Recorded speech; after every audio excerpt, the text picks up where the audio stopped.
اہدنا الصراط المستقیم، اے اللہ ہماری رہنمائی کر سیدھے راستے کی۔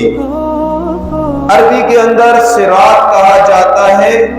اس راستے کو کہ جس راستے میں نہ تو کوئی ٹیڑھا پن ہو، نہ ہی اس میں کوئی موڑ آتے ہو، اور بالکل سیدھا سیدھا راستہ ہو،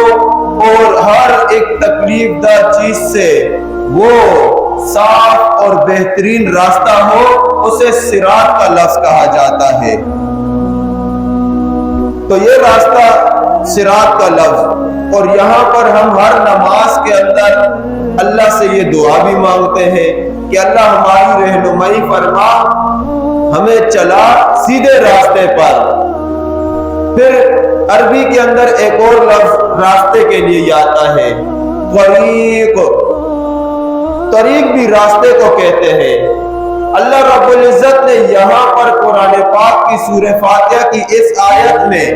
طریق کا لفظ نہیں کہا، کیونکہ طریق جو ہے، طریق ایسے راستے کو کہتے ہیں کہ جس کے اندر موڑ بھی آتے ہوں اور جس کے اندر تکلیف دہ چیزیں بھی ہوں، جو ادھر ادھر بھی جاتا ہو، یعنی بھٹکنے والا بھی ہو۔ انسان طریق پر چلے تو بھٹک بھی جاتا ہے، لیکن صراط پر چلے وہ بھٹکتا نہیں۔ صراط سیدھے راستے کو کہتے ہیں کہ وہ سیدھا اپنے منزل مقصود تک پہنچا دیتا ہے۔ اللہ رب العزت نے طریق اس لیے نہیں کہا، صراط کہا۔ اہدنا الصراط المستقیم۔ ہم ہر نماز میں دن میں 5 مرتبہ یہی دعا کرتے ہیں کہ اے اللہ ہماری رہنمائی فرما صراط مستقیم، یعنی سیدھے راستے پر،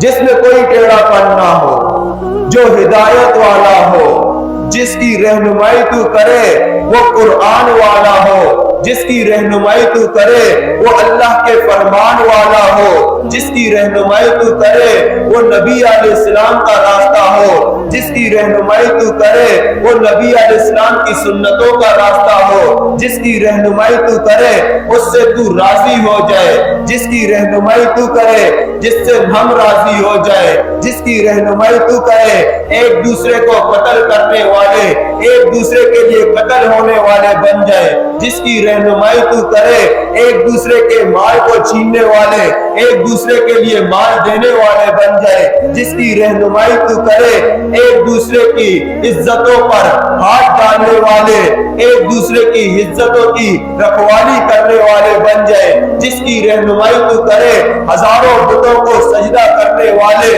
ایک اللہ کو سجدہ کرنے والے بن جائے، جس کی رہنمائی تو کرے شرک میں مبتلا لوگ شرک سے بچ جائے، جس کی رہنمائی تو کرے مسلموں میں اندھیروں میں ظلمتوں میں بھٹکے ہوئے لوگ رہنمائی تو کرے تو وہ اندھیروں سے نکل کر روشنی میں آ جائے، جس کی رہنمائی تو کرے جو جہنم کے راستے پر چل رہے ہیں اس راستے سے بچ کر جنت میں آ جائے، جس کی رہنمائی تو کرے کہ اے اللہ تو دنیا میں بھی اس سے راضی ہو جائے، اس کے لیے بہترین زندگی نثار کر دے، ہموار کر دے، اور اس سے راضی ہو کر تو اپنی رضا کے پروانے بھی اس کے ہاتھ میں دے دے، اور نبی علیہ السلام کے فرمان کے پروانے بھی اس کی ہاتھ میں دے دے، اور کل قیامت کے دن جب کوثر پہ محمد مصطفیٰ صلی اللہ علیہ وسلم کھڑے ہو تیری رہنمائی کرنے کی وجہ سے وہی محمد مصطفیٰ کہے کہ آ گئے مجھ پر جان نثار کرنے والے،